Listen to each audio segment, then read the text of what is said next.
am not a debut author anymore. In fact, as of filming this, my third novel, You've Got Chainmail, is going to be out next week. I wrote my first novel from the years of like 2016 to 2018, and if I were doing that today, I would do things very differently. Today, I want to tell you 6 things that I would do differently if I were a debut author today, and give you some resources to help you. There's also something a little bit different about today's video because I have my first sponsorship on a YouTube video, and I take this very seriously. I've had multiple offers to sponsor videos on this channel, and I have turned them down because it's still a very small channel, but also this is not my job. I am not a full-time YouTuber. I don't intend to ever be a full-time YouTuber. I am an author. I am a writer. And so if I'm going to accept sponsorships on this channel, it's going to have to be for resources that I genuinely believe will help you, or things that I actually use in my day-to-day life. And I have turned multiple potential sponsors down because they didn't fit that criteria. I'm going to get to today's sponsor in a bit, but I have worked with them before in multiple capacities. They are a company I'm really excited about, and I genuinely think the resource I'm going to share with you is super impactful. I wanted to caveat with that because this is my first sponsorship, and for those of you that have been around the channel for a while, it might feel kind of jarring to see a sponsorship in one of my videos. So I just wanted to get that out of the way. But all of the tips apply regardless of the sponsorship. So let's get into it. The first thing that I would do differently is I would develop a better relationship with outlining. I've talked about this on the channel before, but I'm a natural pantser. I am not a natural planner or plotter. And what this means is that my ideal writing situation would be to just start writing and not necessarily have anything decided. But this is really challenging, especially when you have a really clear idea and you're not sure how to execute it. And if you've got lots of time, if you've not got ambitions to be published or timelines that you'd like to try to meet, then that might be fine. But if you do have those ambitions, if you do want to get published and you want to do that relatively soon, not having any kind of outline will mean that you end up with a lot of different drafts of your book, and that can be really challenging. But on the flip side, it's important not to overcompensate, especially if you are a natural pantser. Over plotting can be the death of creative curiosity. I hated over outlining because it meant that I already knew how the story ended, and so the impetus to sort of keep writing wasn't there in the same way. So I wish I would have spent a bit more time when I was working on my debut finding that right balance of outlining. I do have a longer video about this. It's a session that I did at the Bournemouth Writing Festival this year, and I'll leave a link to that in the description. And in that I share an actual template for outlining that I think is really useful, and a methodology that now I know works for me, but I really wish that I'd had that when I was a debut author. The second thing that I would do differently is to find a writing group. I started writing my debut novel when I was still doing my MA, and we'll come back to my MA in a minute, but for most of it, I was just on my own, and writing can be quite lonely. Even if you're not lonely in your life, there's not going to be anyone else in your life, most likely, who knows what you're going through. If you happen to have friends that are writers, that's great. You might have that sort of built-in writing community. But for the rest of us, it's really hard to feel like no one in your life kind of understands what you're going through, and not in a no one understands me kind of way, but just in a community kind of way. Like, you want to have people who have been where you are and who are going through some of the same struggles that you are, whether that's the struggles of trying to find an agent or the struggles of not knowing how to resolve a character arc, things like that. Any of those struggles, other writers have been there. And so I would have found a writing group more quickly. I know that sounds easier said than done, but it's actually not that difficult if you're really trying to find a writing group of some sort. Again, I've got a longer video about this that I'll put a link to in the description. That community is invaluable in your writing journey, so I would find it as soon in that writing journey as you can. The third thing that I would do differently is I would work harder to establish the writing habit that I wanted whilst working on the book. I was so focused on just getting the book done that it meant that my habits were a little bit unsustainable. I would go weeks without writing anything, and then I would write 10,000 words in a day and then again not touch it for a while. And I've worked really hard over the last few years to develop writing habits that work well for me now and create actually a faster, more reliable output, but also a more sustainable one. So I'll write every single day. I don't set word count targets for myself. I set time investment targets, that kind of thing. And it can feel really difficult when you're writing your debut to do anything other than just writing when you're inspired.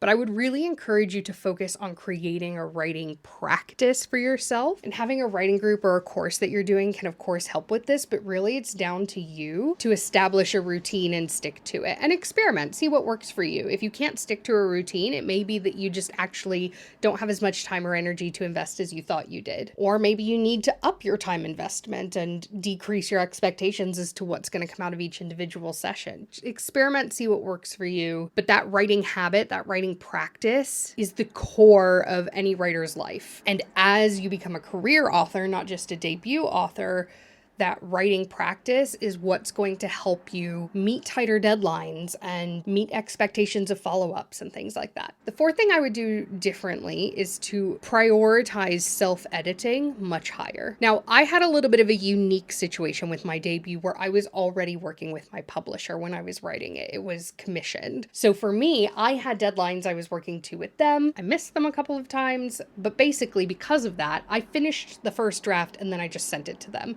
And we ended up having to do a huge, extensive structural edit because of that, because I hadn't taken the time to self-edit. Once I'd sent it off to them, I read it through myself, and my editor and I basically came to the same conclusions about what needed to happen. And if I had just taken the time to self-edit, then I would have been in a better place with them in terms of our conversations about the book. Like, it just is a lot easier if you give yourself time to self-edit. Finish your draft, take a couple weeks or a month off, and then come back to it and really focus on self-editing. There's a really great TikTok from Gina Denny about the different stages of self-editing, and I'll leave a link to that in the description. I don't follow that exactly, but it basically is increasing in granularity, and I think that approach is a really important thing to understand when you start self-editing. The fifth thing that I would do differently is related to my MA, my master's degree in creative writing that I did. I don't regret my MA at all. It was a huge life change for me. I moved countries to do my MA. I now reside in the country where I did my MA, and I have not moved back home. It was a huge investment. That whole year, it was a 1-year program, cost me something like $40,000, including all my travel and my meals and stuff like that.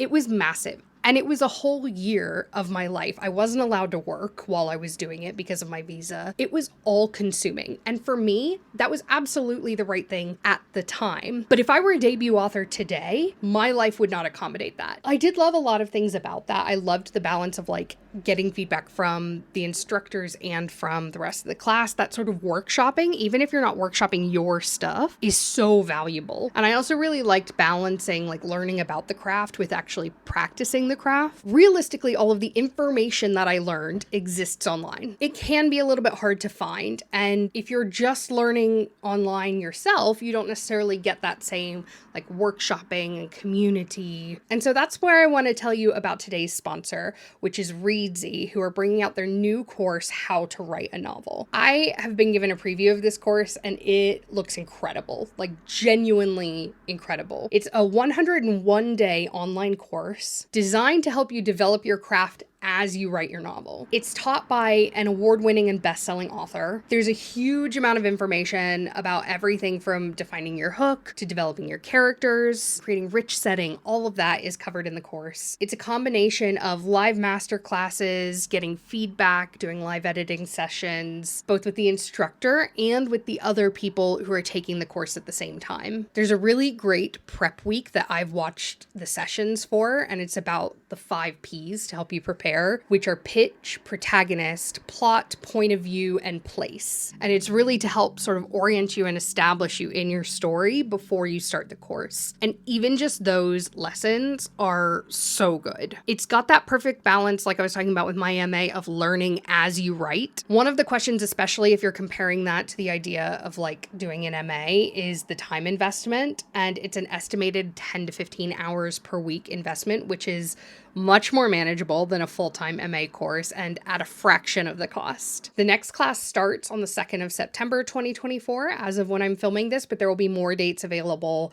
throughout autumn 2024 and into 2025. I've got a link in the description. It is an affiliate link, so if you are interested in the course, I would love if you would use that link. And thank you so much to Readsy for sponsoring this part of the video. The last thing that I would do differently if I were a debut author today is I would start posting on social media straight away as soon as you start work. Obviously, you need to decide if being on social media, having an active presence is something that you're interested in, because despite what you might hear, unless you are self-publishing, it's really not a requirement. If you want to be a traditionally published author, you do not need a social media presence. However, if you want one, which I'm the kind of person that I enjoy that sort of thing, so I would want one, start straight away. Start the moment you start drafting your book, the moment you have an idea for a book. Start posting about that. People love seeing behind the scenes. They love seeing something in progress. They love seeing something come to fruition. And if you're drafting, if you're having nice writing sessions, if you're doing a course like the Readsy course, people want to see that kind of thing. And it also means that you'll have a built-in readership when the book